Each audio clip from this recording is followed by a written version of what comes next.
My name is Megan. I am one of the nurses here at Austin Maternal Fetal Medicine, and I'm going to go over your gestational diabetes teaching today.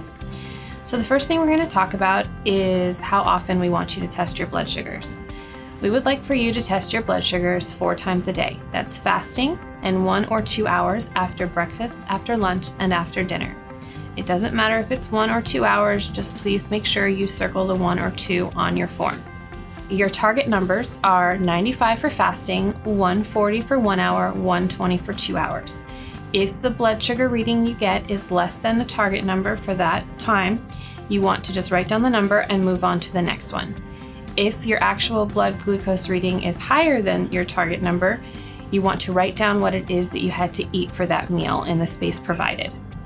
Once you have the form filled out, you will put your name and date at the top, mark down the doctor that you will be seeing here, and you can either fax it into us at 512-776-1950, and that number is at the bottom of your form, or take a picture with your phone and email it to us at the email address provided. You'll send that in weekly, and we will review it. If your numbers are within range, you won't hear from us. If they're out of range, we'll call you to talk about diet or any medication changes we might need to make.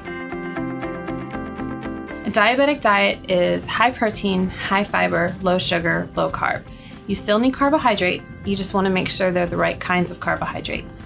So you want to avoid white starches. Stick with whole grains, whole wheat, whole grain bread, whole wheat pasta, brown rice, quinoa, stuff like that. With starchy vegetables, you want to avoid white potatoes, stick with sweet potatoes, and then with corn, peas, and beans, you want to just watch your portion sizes. They tend to have a little bit of natural sugar. With fruit and fruit juice, we recommend avoiding juice altogether. If you do have juice, please cut it with water. And a good rule of thumb with fruit is to add protein. Banana and some nuts, apple and some peanut butter, strawberries and some hard-boiled eggs, something like that.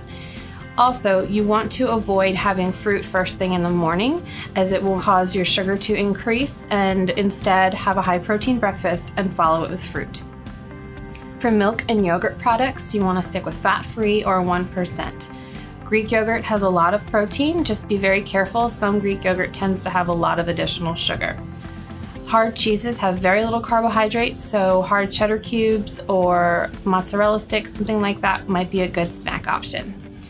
Mootopia is a brand of milk that H-E-B sells. It's a high protein, low sugar, low carb milk. That might be a good option as well as coconut milk or almond milk, as long as they're unsweetened. Sugary foods, candy, jelly, cakes, cookies, ice cream, obviously we want to try to avoid those. Foods without carbohydrates, your meats, meat substitutes, eggs and cheeses, they're all fine. Avocados, fats and oils, coconut oil, olive oil, avocado oil, all really good options. And then nuts and nut butters are good too, as long as you're sticking with the natural brand. You want to avoid Jif, Skippy, Peter Pan, and stick with Justin's or Maranatha.